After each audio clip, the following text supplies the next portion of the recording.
Bonjour et bienvenue pour cette première vidéo.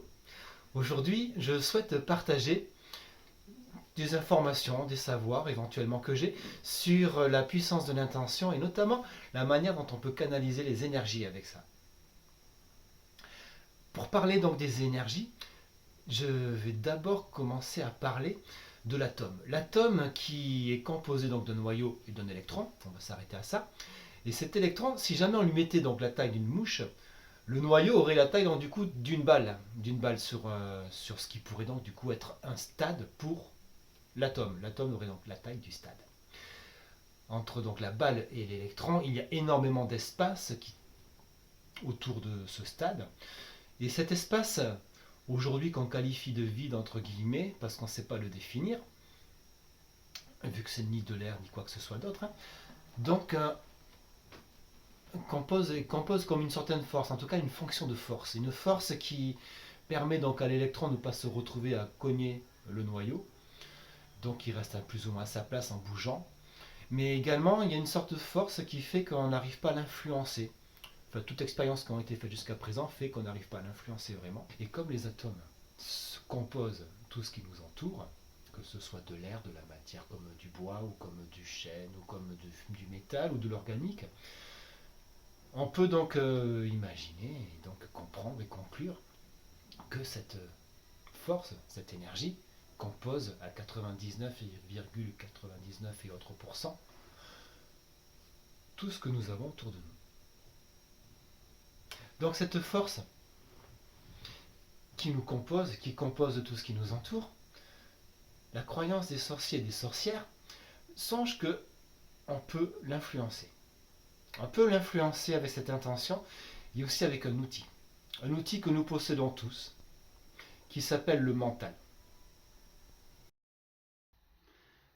Le mental, un outil, le mental très intéressant. Le mental, en fait, c'est ce qui va nous permettre de pouvoir canaliser l'énergie, justement. C'est ce qui va nous permettre d'envoyer en fait l'énergie là où on le souhaite. L'énergie, par exemple, qu'on peut envoyer quand on a une rage de dents. Ça, c'est un exemple assez intéressant, la rage de dents.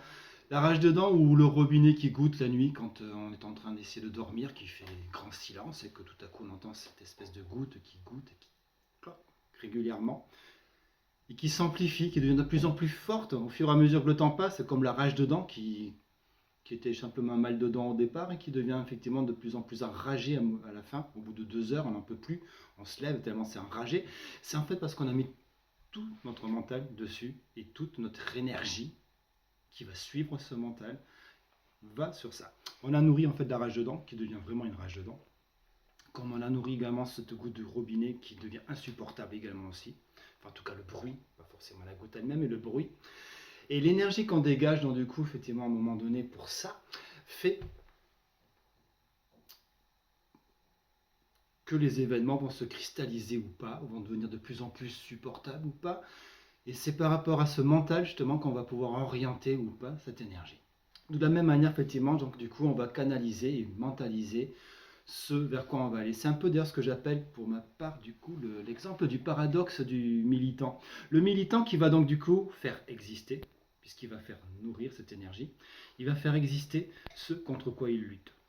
Il y a également cet exemple, ce phénomène d'énergie collective qu'on peut retrouver par exemple dans des rassemblements, comme des manifestations, des stades également de foot ou autres, également aussi des jours de l'an, aussi également des émotions collectives, nationales, internationales. Tous ces moments, c'est qu'on va se retrouver tous, les uns les autres, à diriger notre mental et donc notre pensée, et donc du coup notre énergie, dans la même direction, tous en même temps.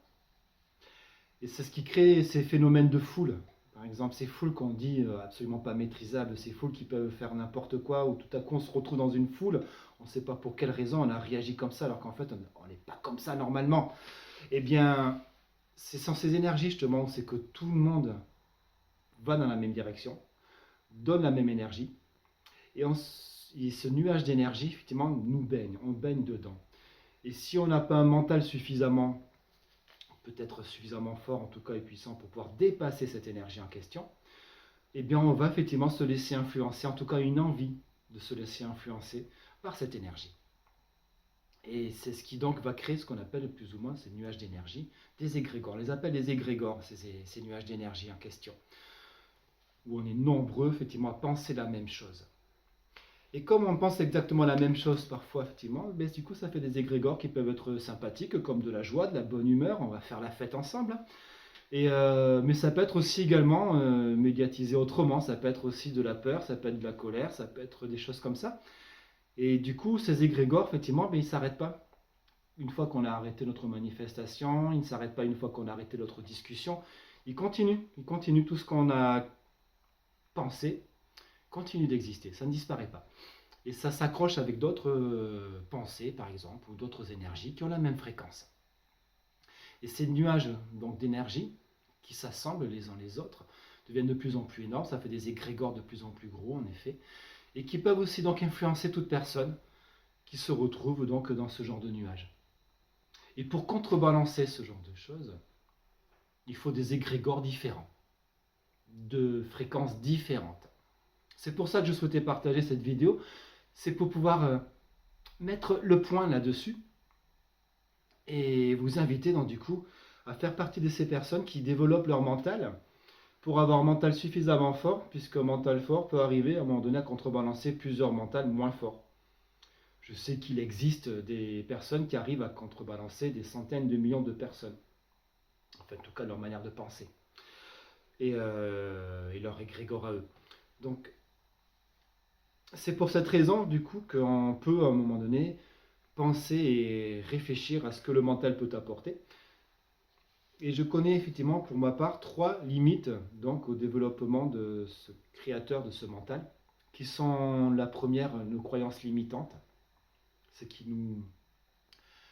nous pousse à penser qu'on n'est pas capable de faire quelque chose ou que les choses ne sont pas pour nous, même si on le pense, notre fort intérieur lui croit autre chose, et c'est lui qu'on écoute en priorité. Par contre, il y a aussi effectivement une autre, deuxième limite, qui est aussi la croyance collective. La croyance collective qui est beaucoup plus forte, cette croyance qui fait qu'on a depuis toujours créé donc le monde dans lequel nous existons à présent avec ces croyances collectives. Ces croyances collectives qui peuvent être limitantes également aussi, mais ça peut être aussi le mental de quelqu'un qui est plus fort, qui a un mental plus développé que le nôtre, ça aussi. Et ça peut être aussi, une troisième contrainte, un mental paresseux. Le fait de ne pas avoir forcément d'efforts à fournir, c'est intéressant aussi également. Et donc du coup, on laisse le mental se développer paisiblement dans des pensées qui broient du noir, parce que c'est plus facile de broyer du noir que de broyer de la joie et de la bonne humeur. Hein. C'est plus sympa de croire effectivement qu'on est capable de rien faire plutôt que de penser qu'on peut faire, quoi. Et donc du coup, c'est comme ça. C'est le confort qui fait que, je veux dire, on va plus en général dans quelque chose de négatif, de sombre, etc. facilement, que dans quelque chose de plus lumineux, plus up. Et il existe donc des techniques, je peux en citer quelques-unes, pour pouvoir développer son mental, pour avoir un mental plus performant. Ça peut être de la méditation, il y a plein de sortes de méditation. Il y a aussi donc du coup imaginer, développer visuellement son imagination. Imaginer donc du coup des décors par exemple, imaginer une maison, imaginer quelque chose. En tout cas, je veux dire visualiser des images, développer énormément son mental et également aussi le fait d'activer régulièrement son cerveau. Donc activer son cerveau, c'est pas quelque chose de péjoratif quand je dis ça du tout. C'est plus effectivement pour pouvoir activer réellement la circulation, activer vraiment toutes les fonctions cérébrales qu'on a en nous. On pourra faire une petite une expérience tout à l'heure d'activation du cerveau.